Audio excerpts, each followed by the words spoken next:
Hi, everyone. My name is Tay Youngblood, and I'm a trauma release guide.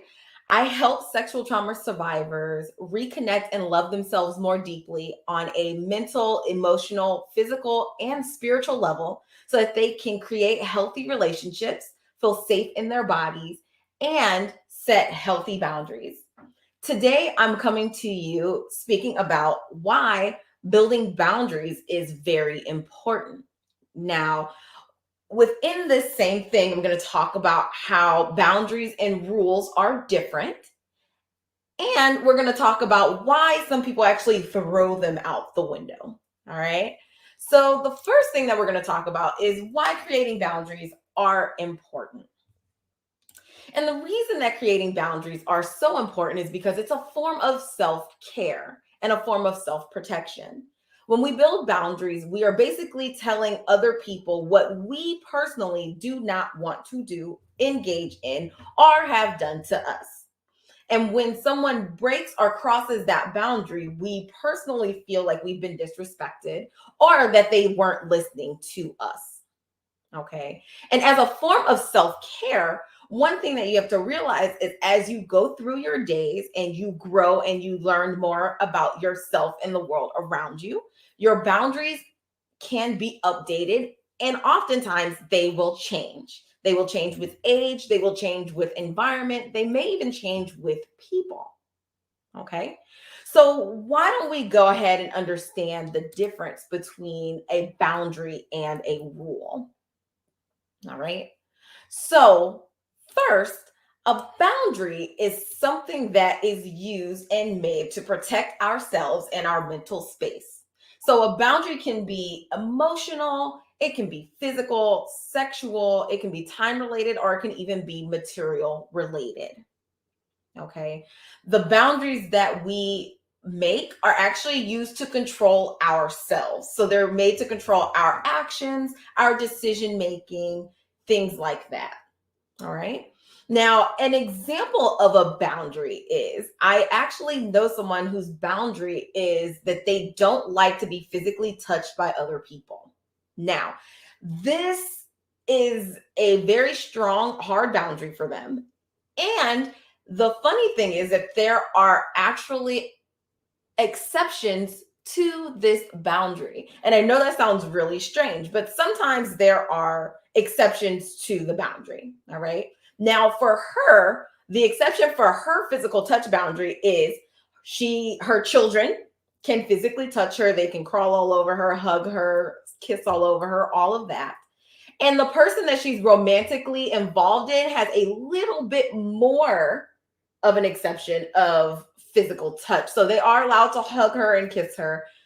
However, sometimes it does get a little overwhelming and that sometimes has to be backed off. But everyone else within her circle, whether it's friends or family, only get a hug once a year. No lie. All right. And when this boundary is crossed, she definitely lets them know. And sometimes she does get angry because she lets people know often that this is a boundary of hers. Like, I don't like to be physically touched. All right. Now, a rule is something that is made to govern other people's actions. All right. So sometimes it may sound like an ultimatum. It can sound like if you, then I. And what it also does is it makes people around them feel like they're going to get in trouble if this rule is broken. All right. Usually there's some kind of consequence when there's a rule set. So, an example is some people have a rule of when you go into their home, you have to take off your shoes. There are many reasons for this. One, because they have to clean up, they're concerned about their pets, they're concerned about dirt and mud and germs. I mean, there's all these different reasons. But usually, when somebody crosses this, like when somebody crosses this rule or breaks this rule, there is a consequence that happens. They may kick you out of their house, they may make you clean up the dirt and the filth that you brought into the house. It just depends. All right. But it's very important to know the difference between a boundary and a rule. Now, understand that people can have both. Obviously, we all have boundaries and rules that govern our lives. But you just have to make sure that when it is a personal boundary, that you enforce that personal boundary within yourself. For example, this person who doesn't like to be physically touched, if they literally say do not touch them, they will actually leave that situation so that they're not involved in that situation again, because it makes them uncomfortable. If it makes you uncomfortable, if you feel like you're being disrespected, then most times it is a boundary. If you set a rule like take off your shoes when somebody comes in the house and they don't do that, there's usually a consequence that comes after that, which is they have to leave your home or they have to clean it up. All right. Now, the reason why people may throw their boundaries right out the window are for a couple of reasons. Now, not everybody does this. Not everybody says, hey, I'm going to go ahead and throw my boundaries to the wind, right? Not everybody does this, but there are at least two reasons why people do this. The first reason is for people pleasing purposes. These people don't want to be a burden or have to be told that their boundaries are too rigid. Sometimes we can have really soft boundaries, we can have really rigid boundaries. And sometimes people around us don't understand why we have those boundaries. And one thing that I can say to that is people around us do not have to understand why we have those boundaries. They just have to respect the fact that we do have those boundaries. They also have to respect the fact that we will enforce them if we feel like they have crossed that boundary. Okay. Now, one of the second reasons why is because some people feel like when they create a boundary, they don't deserve to actually have this personal boundary because of something that happened in their past. And that is also not true. A boundary, like I stated in the beginning of this video, is made to help you feel comfortable. It is a form of self-care. It is to protect you physically, emotionally, and mentally.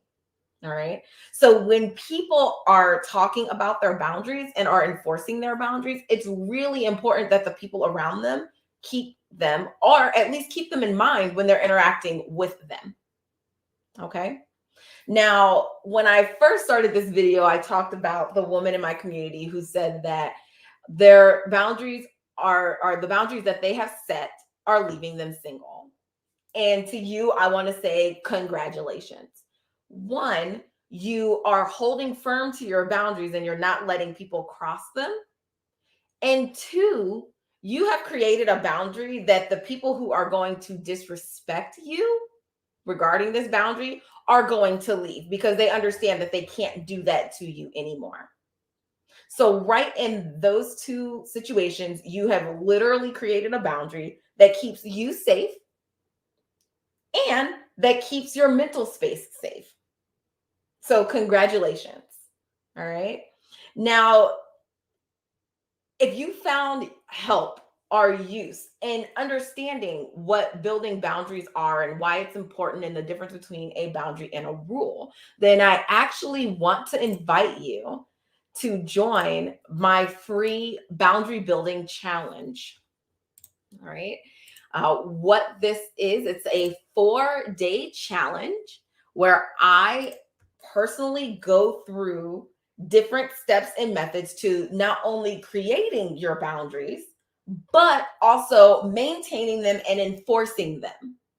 What you'll do is you'll come out of this workshop with tools that you can use over and over and over again that will help you to create and recreate and restructure and rebuild boundaries that you already have set. Now, if you feel like you already have strong boundaries, wonderful. The one thing that you can do is come to the challenge and actually check those boundaries against some of the tools that I am going to give you when it comes to your boundaries. Now, if this sounds like something fun, I would love for you to join me. And I hope to see you there. Have a wonderful day.